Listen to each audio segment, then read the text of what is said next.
talking about guys playing for new teams, let's get into it now on the Matt Judon trade. The Patriots and the Matt Judon era has come to a close. Patriots trading Matt Judon to the Atlanta Falcons, getting a third-round pick in return. The Patriots are getting a third-rounder back for Matt Judon, a future third-rounder, of course, from the Atlanta Falcons. I think this trade is great. The Patriots to get a third-round pick for Matt Judon, who it came out, by the way, won't agree to an extension by the Falcons. Like, there's no money after at this point. I think that's fantastic for them. You get a third-rounder for an age 32 pass rusher coming off a major injury, although it's not his legs. But nonetheless, this guy was no chance going to be in New England when they're good and relevant again. He went through a hold-in. He got public. It got ugly. Things looked toxic as hell. And it looked to the point of, well, everyone's going to know the Patriots have to get him out of there because he's an unhappy superstar. They're not going to get much. A third rounder? I'm sorry. Another top 100 pick? So this is a team that's on schedule to be a top 3, top 5 pick in next year's draft where they need a left tackle. Second round, they should go wide receiver. And then 2 third-round picks. These are assets they can use to continue to build up this roster that has a lot of holes in it, or use both those third-rounders to move back up into the second.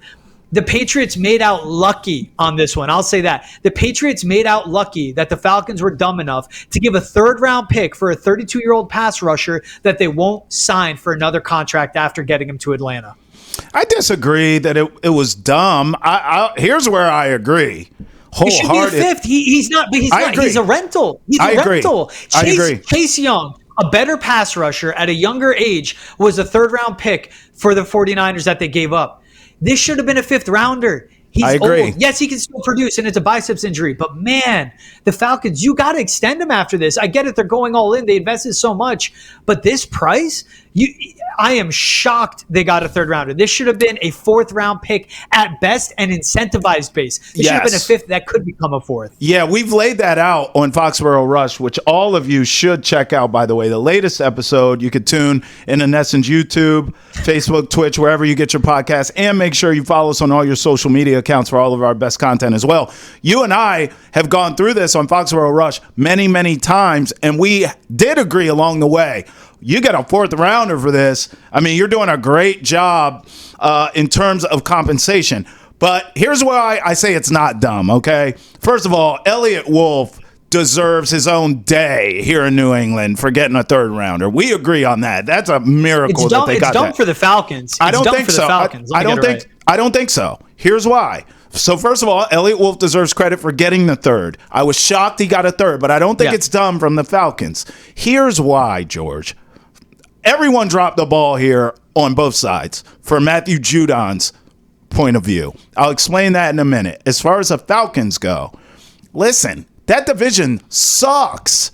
So good on them. They gave up a third. Hell, I'd be willing if I were the Bears, because the rumors were that the Patriots chose the Falcons over the Bears, who were also offering a third-round pick. But they thought the Falcons would be a higher pick, and I would agree, than the Bears will be. But if I'm the Bears, I would have gave up a second to put Judon next to Montez Sweat.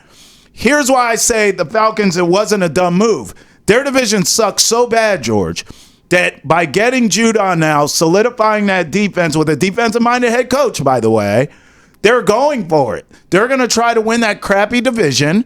And listen, if you win that division, you get in the playoffs, we'll see what happens. But you have to win the division first, get a home playoff game. That's why I don't think it's dumb.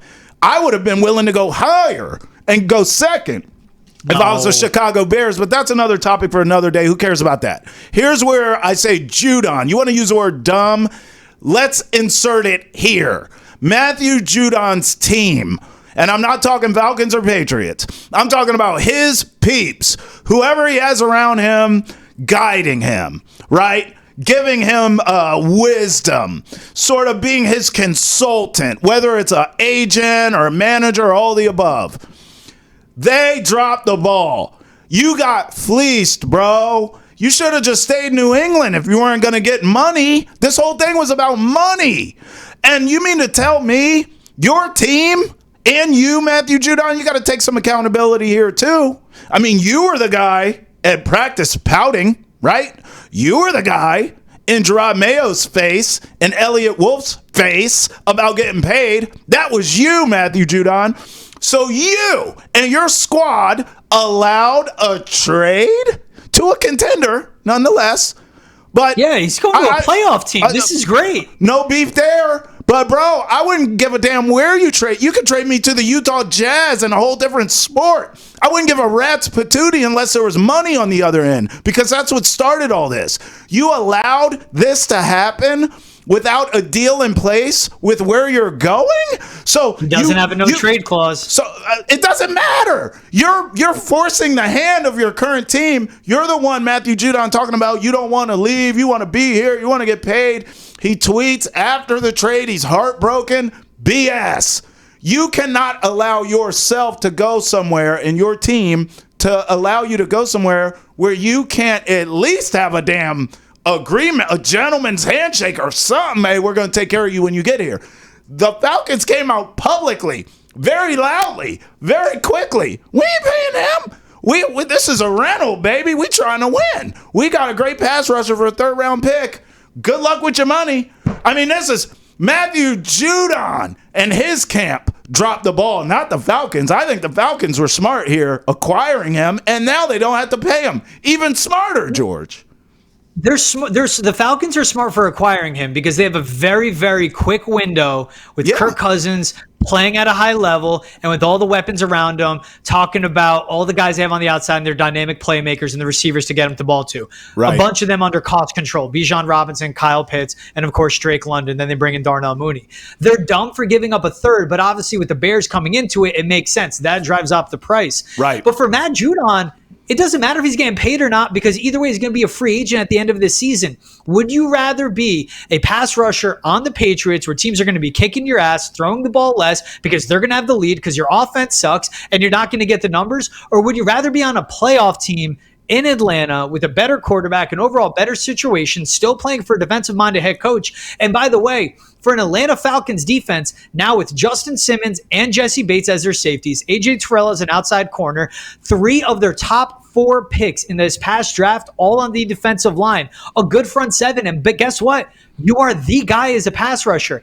If he goes out and puts up another 14, 15 sack season, or just gets 12 or more, he'll get paid one more paycheck, one more deal, probably 2 years after this one. If you are going to be a free agent after the season, no matter what, because you're so far apart on both sides, would I have rather gone to the Bears if I was him because I think they're in a better spot? Maybe, but that's a rookie quarterback. I think he won this whole thing because if he got paid, sure. If he got paid by the Pats, that's what he wants. You want that guaranteed money. But if you're not going to get paid, at least he ended up in a situation like Atlanta. They could have looked at him and go, you're going to Vegas, which wouldn't be that bad to be living out there. Or they could have looked at him and go, you know what? We're going to send you to the Saints, or we're going to send you to the Panthers. No, he ended up in Atlanta, which is in a good situation. That's a good roster there with the key pieces. Offensive line's taken care of. Dynamic playmakers are taken care of. Got a good quarterback in Kirk Cousins that can execute in a system because their offensive coordinator comes over from the Sean McVay tree, which is the same as Kevin O'Connell. Judon won in this. He could have went about it a lot better. Maybe they've been more inclined, but I think they weren't going to pay him no matter what. This is a guy that was not going to be in New England when they're in the playoffs again.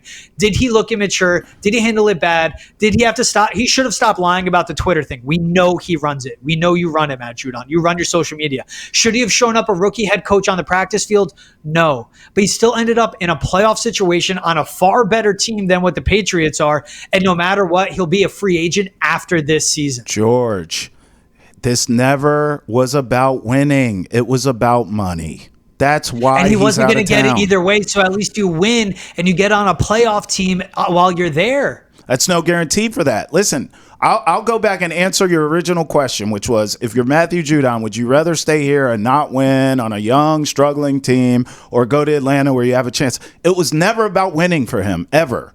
So if that's the case, if he was complaining his way out of town because he wants to win and it's the end of his career, I would respect that more. He made it about money. So my answer to your original question, if I'm Matthew Judon, is I'd rather stay here because now the Patriots have over 100 M's in cap space next season. So guess what I'm going to do? I'm going to stay here with these young pups, show you again I'm a leader, show you again I'm able to stay healthy, coming off an injury, of course. Show you I am, again, still the man on your defense.